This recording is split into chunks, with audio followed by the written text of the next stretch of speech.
many young guys playing well. Is this kind of what you expect? I know you guys knew you had a special freshman class, but this many guys playing big roles? No, probably not this much, like you said. But I just think back on the conversations we had in the spring and the preseason going into this year, feeling like there was a little bit of a gap of playing time coming off of last year, and trying to figure out what that was going to be like this year because we had so many unknowns of guys who either are in the program 2 and 3 years who didn't have experience, or the young guys coming in. And so there's a lot of competition going on across the board, and that's the good thing. And I think you're starting to see guys settle into roles. How is CJ feeling, and are you confident he'll be able to play this week? We'll see how today goes. I thought the week helped him, and it sounds like it's going in the right direction. So we're hoping for a great day of practice today. Third row left, Dan Hope, 11 Warriors. Yeah, Ryan, just to follow up on that. If CJ is fully healthy, in your mind, is he your starter on Saturday? Yes.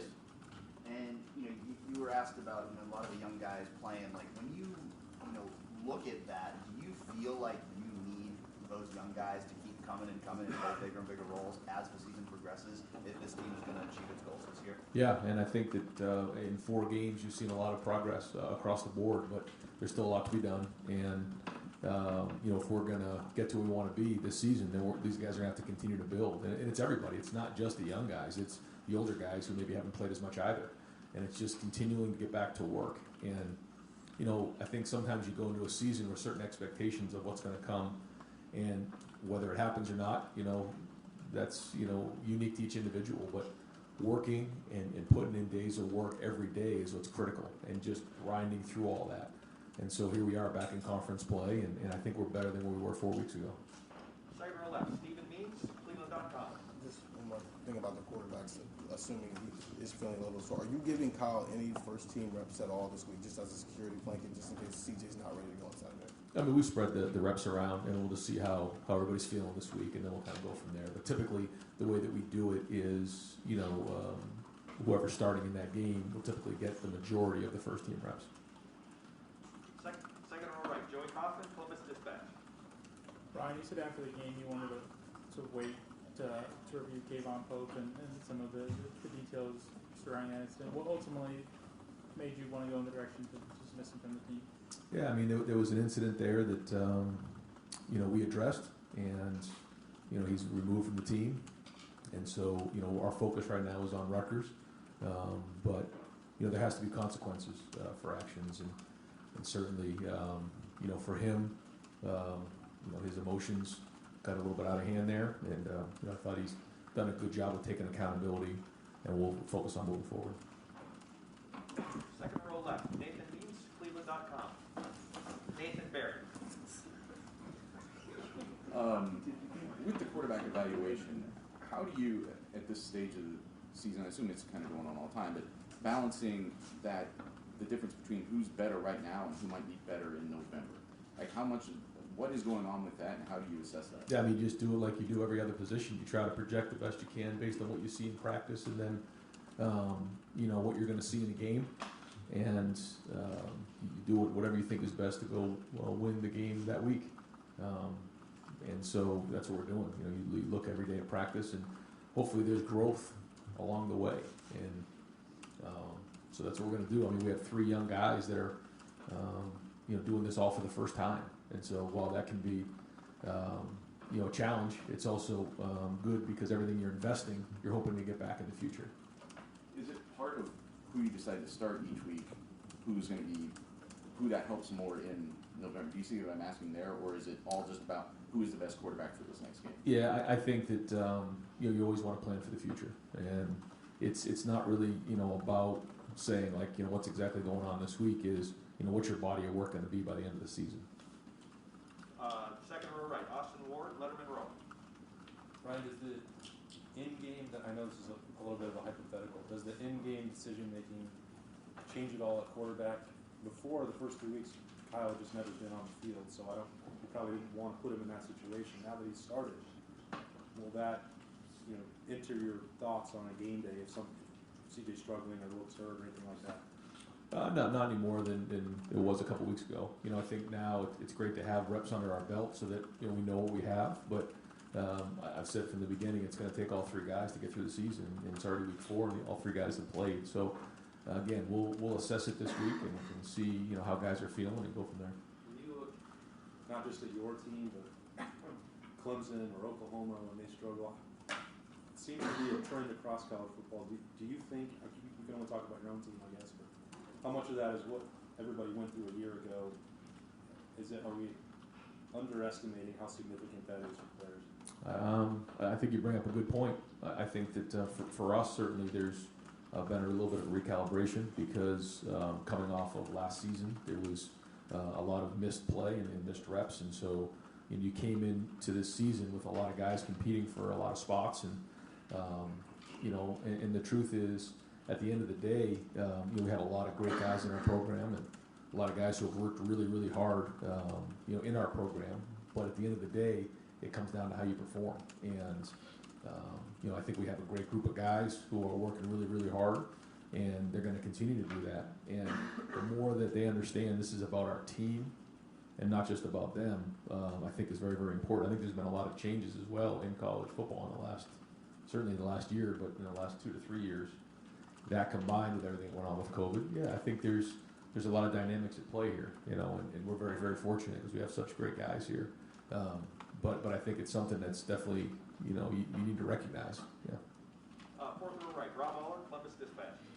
You talked so much about young guys, so many young guys, and you've talked a lot about performance on the field. Can you take the temperature of the leadership issue of this team? Is it where you want it to be? Do you need older guys to step up and the challenge of when there's so many young guys? Is there a void, leadership void? Well, I think that when you actually get out there and play and do the things that you're expecting yourself to do, you feel more empowered to take more of a leadership role. I still think we do have some really good guys who maybe haven't had as much of an impact on the field as they would have liked, who have had great leadership. But I think that when you're on the field and you're playing games, if you put it on the field, then I think that you feel, again, a little bit stronger about taking that step forward in leadership. So it's evolving. Again, we do have some really good guys who have shown good leadership, but as we're settling into these roles, I think that's kind of evolving over these past couple of weeks. Another thing I would think would be a challenge is quarterback's the most important position. You've got freshmen and true freshmen here. In terms, again, the leadership issue, is it a challenge to get older guys to rally around somebody who's 18 years old? I mean, in your experience, how do you navigate that? Well, I think that in the perfect order of things, your older guys are the ones who are the leaders, who are the ones who are playing, and sometimes when you have younger guys come in, that does change the dynamic a little bit. But that's football, and every team has its own different journey along the way, and I think this year that we're experiencing some of that, like you're saying. Third row right, Tom Moore, Buckeye School.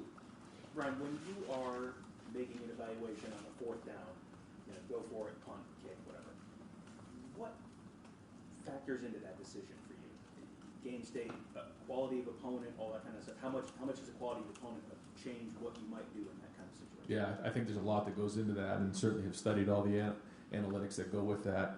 Certainly when I was in the NFL and now in college, but there's so many things that come into play, like where you are in the game, where you are field position wise. Does it make sense to punt and just gain 15, 20 yards, or if you get a touchback, are the 3 points really worth it in that moment, or do you feel like it's a higher scoring game and you gotta get a touchdown? But I think the other part that's important is, do you have a good play? It's one thing to go for it. It's another thing to know you have a good play in that moment. It's 4th and 2 on the plus 35-yard line, and you feel really confident this play is going to work. Or, man, I don't have much here. We got to punt. And I think that all those things come into play for sure. There are companies that do professional like championship analytics or producers like binders for schools. Do you guys have a source for that kind of stuff? Is that stuff you produce internally? Is that how do you generate those decisions? Yeah, we study that internally here for sure, and I think that you look at those numbers and you look at the statistics, but there's so many different variables at play when you're talking about situations like that. I do think when you're in the NFL where everybody's pretty much equal and everybody has the same set of situation, then that's one thing. But I think in college there's just a lot of different dynamics. The conferences the situations are just very, very different. And I think so much of it has to do with, your team, how you think the game is going and feel. But there's also some times where you got to look at the numbers on it to say, when is it worth punting? When is it worth going for it? Fourth row middle, Pat Murphy, 24/7 Sports. Ryan, we've seen Travion seem to establish himself as the starter at running back. What would be the ideal carries for him? Assuming a normal game and not one like this past Saturday where you get up big and can get some other guys in the game. What do you kind of want the balance to be with your running back? Yeah, usually, right. We want to be balanced for sure, and we want to make sure that run pass is pretty equal. But right in the 20 carry range is usually pretty good. But we do have a lot of depth there too, so we feel like we can play some depth and keep him fresh. He still is young, but somewhere in that area is usually pretty good. And we saw Master and Mayan. We didn't see Mayan 2 weeks ago. You mentioned he was missed practice. The balance between those two, is that a week-to-week thing, who comes in certain situations, or are those guys kind of set in a certain structure? I don't know if it's set. I think that Master ran hard last week. I thought he did some really good things, and he continues to build on that. This is a guy who could have got frustrated along the way, but hasn't. Has just kept working, and I've been very, very impressed with that. And he's playing good football right now, and he deserves to run. And Mayan, is practicing a little bit better now, and he's working through some things. But we'll continue to work on those guys. But you can see both of them have the ability to do it. And it'll be a little bit week to week, but I think that Master has asserted himself here the last couple of weeks. And just real quick, we saw Evan late in the game score the touchdown.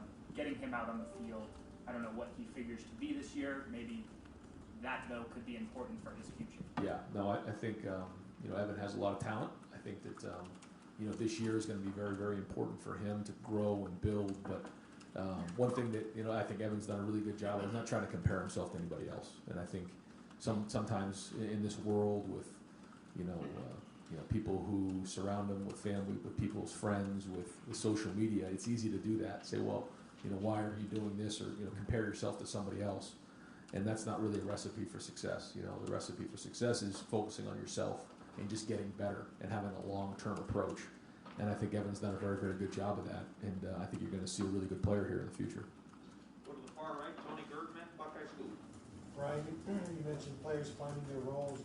Are you seeing that in the secondary as well as when Lathan Ransom moves back and then Cam Martinez moves in? Are you seeing that? Are you happy with what you're seeing? Yeah, I mean, we'll see. I mean, we have a bigger challenge this week, but I think you're starting to see guys make plays. I think you're seeing, Denzel kind of, settle into a role here. You're seeing Ronnie Hickman settle into a role. We have moved Lathan around a little bit, so he's working through that. Cam's made some plays. But yeah, I mean, we're kind of looking to really solidify those roles, but it is still good to have some depth there and roll some guys. But you can see certainly there's not as much rolling as there was the first couple of weeks. And then, do you want to provide any update on Harry Miller?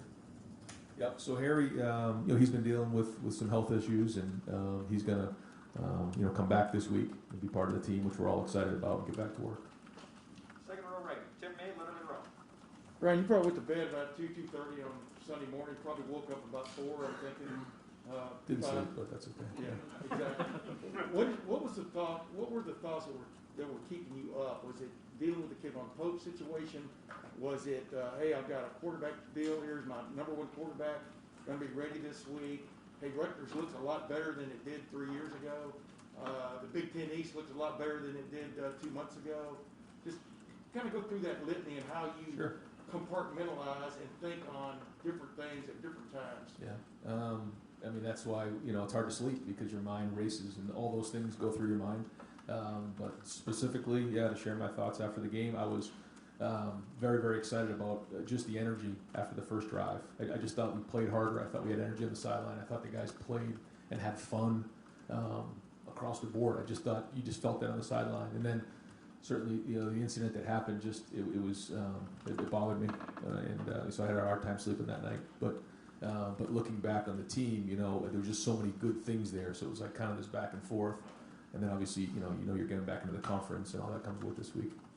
And DeJuan Jones seems to be playing not just competently, but almost with a joy out there. Do you see that in him too when you watch video? And just are you still a little bit surprised the way this guy has come along, I guess?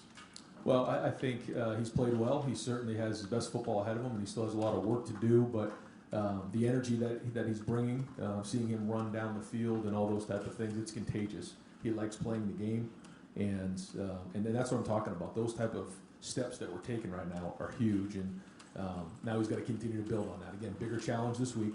But when he's on and he's doing things the right way and using really good discipline and he's preparing at a high level, which I thought he had a really good week of preparation last week, much better than the week before. All of a sudden he's starting to play better.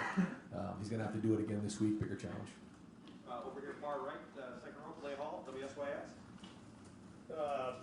Outside these walls, you're probably here, but did you see Justin Fields getting sacked 9 times, and what did it prompt in you?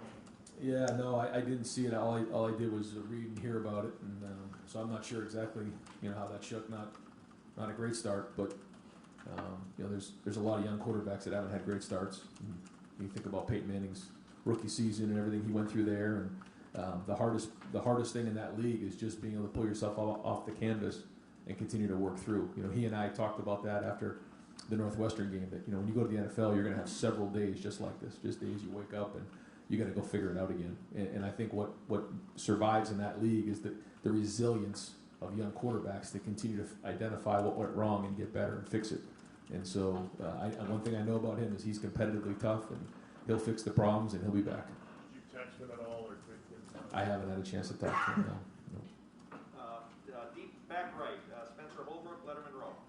Ryan, with your offensive line, you guys have had Thayer out now for a little bit. It seems like you guys are starting to develop some chemistry there. How are you going to balance when he's ready to come back with keeping that chemistry, but also making sure that your best 5 are on the field? Yeah, I mean, the good news is we've built some depth there, so we have the ability to roll some guys, but we'll take into consideration that chemistry, like you're saying. And, it kind of works itself out more times than not, where, someone gets banged up or whatever, and you have to get another guy in there. And, the offensive line is not someone that, typically that you roll positions and roll guys in and out, but, we'll talk to the O-line this week and have Stud look at it and see if that's appropriate this week, and if it is, we'll do it. At linebacker, when you have a couple guys that are veterans leading the team, if you have these young guys emerging, do you start to see a little bit of, a culture shift in the room? And I'm not saying it's like addition by subtraction, but is it almost like a little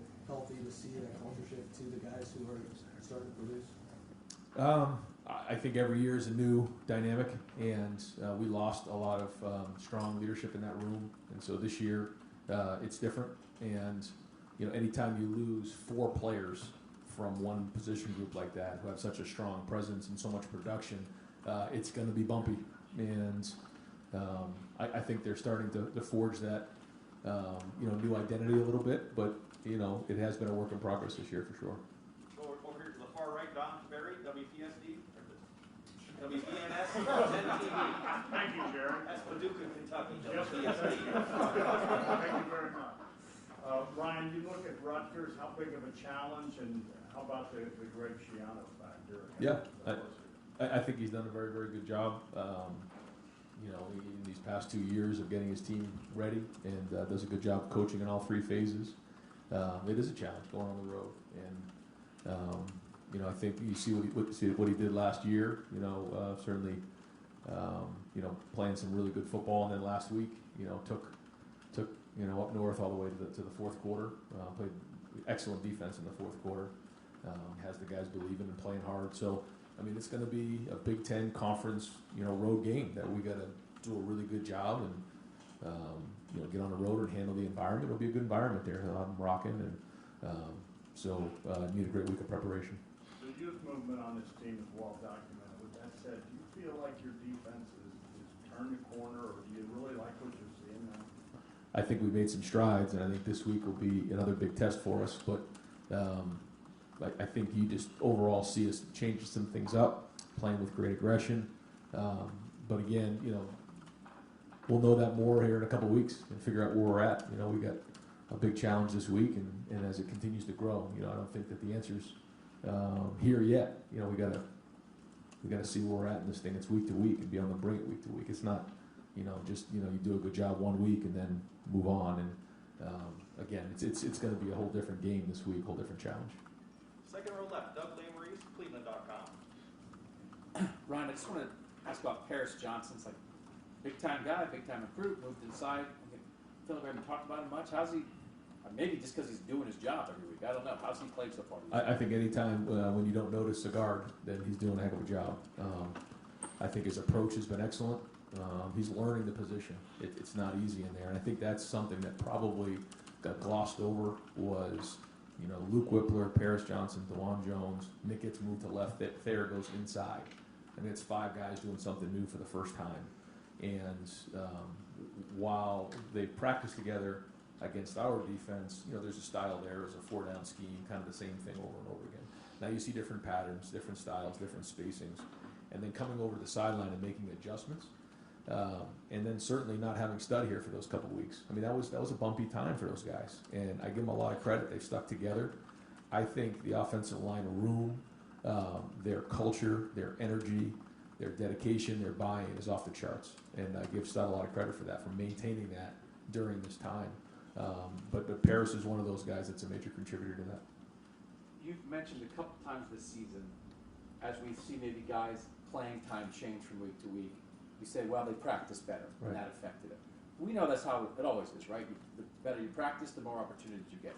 But are you tying that together any more this year than in past years? I mean, it feels like you guys aren't afraid to say, hey, well, just because this guy got 40 snaps last week, maybe he'll get 5 this week because somebody else had a better week of practice. How's that working out? Well, I think it's working out, and I think we're getting better. But I also think, to your point, there were so many guys with such little experience and such few snaps that it's like, you're trying to figure out what is the best moving forward, and you want to give guys opportunities to play. But at the end of the day, they have to perform. And so, what do you go on? You go on their performance in a game, and then you try to project the best you can based on what you see in practice. And when you have so many guys who have such little experience, there's some projecting that goes on there, and all you can do is go on what you see. And I think we could ask you 50 questions about 4th down decision making because it could be so fascinating. Sometimes in a world where it feels like you need 7s to win games these days, 3s aren't going to win you many games anymore. Can a punt in the right situation be more aggressive than a long field goal? If you think, we're going to punt them down, pin them inside the 5, stop them, get it back, and try for another 7. Yeah, I think so. I think that's the whole idea of the playing to win and playing the field position game is exactly what you just said. But you have to execute it, and then you actually have to stop them, and then you have to get the ball back. I mean, those are the things you consider when you're making those decisions. Thank you. Deep left, Brendan Gulick, Buckeyes Now, Sports Illustrated. Hey, Coach, I want to know from a position group perspective. You've got 4 games under your belt now, where you were going into week 1, where you are after week 4. Which group has made the most progress? Think about that for a sec. Since week 1? Yes. I'd probably say the defensive backs and probably the offensive line, I'd say. I guess you could say the running backs because of the way Trey's run. But there's been progress across the board, but those probably stick out. I think we're going to have a chance to talk to Haskell Garrett. There's probably nobody on your team that's been through, as much as he's been through in the last 2 years, at least not that we know of. He seems to have this lightness about him. He's holding hands with his nephews coming off the field. He's playing, having fun. Had a huge game last week. What's been the most enjoyable thing that you've been able to witness watching him grow and everything he's gone through? Well, I just think, again, we all know it's well documented what happened to him, and then him being able to respond the way he did. I think that was kind of a crossroads for him, and that was huge for him as a person. The football player is the football player, but I think that he's really changed as a person, just in a lot of ways, and because of that, he's going to be a great dad. He's going to be a really good husband, and he's going to be successful whatever he does after football. Hopefully, that's after a long career in the NFL, but that's probably what I'm most proud of. Second row right, Bill Rabinowitz, Columbus Dispatch. Ryan, you probably can't answer this with any certainty until you go through practice, but what's your level of confidence that CJ's shoulder will be good enough for him to start? And can you give any details on what the shoulder issue is? Yeah, I really can't do that. But I mean, I'm optimistic. that coming off of Sunday's practice and the feedback that I've got from the trainers and our medical staff and from CJ, that we're ready to move forward this week. How did Kyle play? And now that you've watched it in detail. He was inconsistent, with some of his reads. I thought that early on he was a little nervous.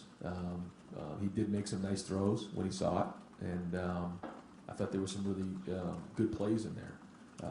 But there was also some that he kind of got away with, and we just got to do a great job of recognizing what the pre-snap movement keys are, the post-snap movement keys are, and just trust our eyes. But when you're starting for the first time, there's a lot going on, and I think the next time he's in that moment, he'll be a little more settled. And I know you don't want to belabor what happened with Kayvon, but what exactly happened?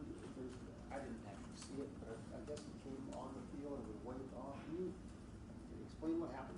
Yeah, I'd rather not get into all that right now. I kind of just want to move forward. Fourth row left, Bill Landis, The Athletic.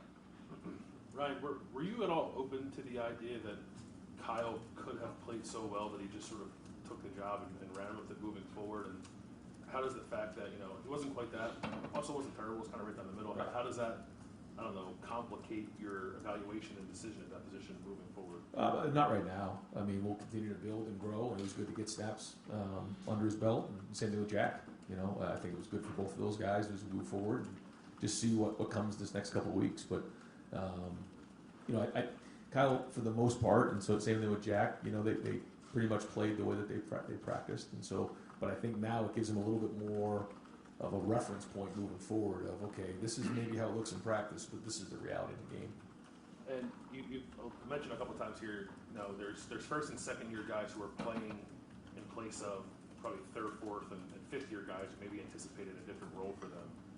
I know that can be complicated to manage at times. So just how has that impacted the vibe of the team at all, if in any way? Well, I think it's what we were talking about before, is just, you kind of count on maybe some of the older guys who are playing to be the strong leaders, the guys that you're counting on in the field to be the voice. And, when some of those guys are still trying to get those reps under their belt and find their role and find their identity, then, it makes for, sometimes a dynamic that, isn't ideal. But the idea is that as we move forward and we start to fill those roles, we have some guys who have really good leadership skills. And I think they're going to really embrace those. And you're starting to see that already. I thought last week some guys stepped up and spoke in front of the team, 3 different guys in 3 different moments, and the message was right on point. And so we're getting there, but it is a work in progress for sure. You care to say who those guys were? Who stepped up? Yeah, it was right after the game. It was Garrett Wilson in the locker room. It was Xavier Johnson in front of the team before one of the practices, and it was Jerron Cage after a Thursday practice. And the messages were great. Garrett's message was that, what is our standard? We have to create the standard here. It's not about just winning and losing, and that was last week. And then Xavier Johnson talked about that every rep matters. We can't let reps get away from us, which is something that we learned from Pete Warner the year before. And then Jerron Cage was just talking about how we hadn't quite played a whole game 9 units strong, and that we weren't quite there yet. And let's bring this thing together. So when you start to hear those things from your players and from your teammates, then you're starting to get there. And I think that's all part of this process and this building process as we go into, I guess, the middle part of the season. Got time for just a few more. Back rows left, Mark Schneider, press rows. Yeah, Ryan, everybody kind of knew that when Coach Gianna went back to Rutgers, they would have a chance to turn this around. Going into that first half, it could have been 24-3 and then name your score. I'm sure most people thought that. What is happening? Because as coaches, you see the film and you can see body language, just how they go. I'm not talking scheme, just about how they carry themselves. What is happening there? I mean, I'm not there, so I don't know, but I know that they've been very competitive and they played with great effort, and they're executing what they've been asked to execute, and with execution fuels emotion, and it sounds and seems like they're buying into what Greg's preaching to them. And with regard to the offensive line, we were at practice, and all of a sudden we saw these bodies at different positions. When did that start? I mean, it's just a lot of people would call it like weird science, that you would take something that's been successful and then taking that chance. to have people accept it and buy into it and actually have it work. You're talking about having so many guys in? You know, just changing your offensive line the way you did. Oh, well, the idea is that you try to find, the best 5. And, that means we had to move some pieces around. And, I think that, we have kind of a best 6 right now. Matt is proven that he can play with those guys, and that's been great. But that's again, when you talk about the culture of that room, Thayer Munford is one of the more unselfish players I've ever been around. That's why he's our Block O recipient. That's why he's a captain. He went and said, no, what's better for the team is that I moved to guard. Now, it certainly is going to pay huge dividends for him down the road because I think a lot of clubs will be able to see him play multiple positions. He's already proven himself at tackle. Now he's proven he can play guard. But, the easy thing for him to say is, well, I'm not moving. But he didn't do that. He put the Buckeyes first. He put the team first. And that goes to speak on the culture of that room and how impressed I've been with the unselfishness of that entire room. And to your point, that allowed us to put the best 5 on the field. Right in front of Mark, Buckeye Sports Bulletin. Brian, I think you're up to 9 transfers now to the 2018 class. We've got a couple other guys in that class who are dealing with long-term injuries. Is there a reason behind that attrition that you can see, and how do you go about covering the loss of what would have been a lot of your senior class? Yeah, I think when you look around the country, it's similar, if not worse at other places than here. I think for the most part, we've done a really good job in that area. But as we're getting into the season, we're seeing some roles fall into place. That's where you're seeing some of that. And I've never been one to run guys off the team. I guess there's situations I probably could have done that in the spring or the preseason, but that's not the way we do things here. We care about our guys, and so I think again it's more a product of the situation in college football right now, where there's one-time transfer, there's name, image, likeness. They can play for the first 4 games, then decide to walk out with really no penalty, and they get the redshirt year back. I think those are all the dynamics in play, and I think when you look at our guys, we're better than most, and I think that speaks to our culture. You're down to, I think, also 7 scholarship linebackers. One of them is hurt in Mitchell, one of them is a true freshman, one of them got here in July. Have you looked at all into moving anybody into that room like Cade Stover, who played there in high school? Is that something you looked at? I mean, I think we're okay right now. We also have, Kate Kuchersky and Ryan Batch, who both play special teams for us and do a good job. And so, I think we're okay right now. But if something disastrous were to happen, we'd have to look into that. But that's where, Steele made the move over there and was very impressed with how he's done that. We added EA to there. So, again, as of right now, I think we're okay. But, yeah, I mean, if we were to take a bunch of hits there, we'd have to come up with a plan. Third row left, Steve Hellwagen, 24/7 Sports. Yeah, Coach, in recent weeks you've had a few more guys on the availability report. Munford, you said, was not a long-term thing. He's missed a couple games now.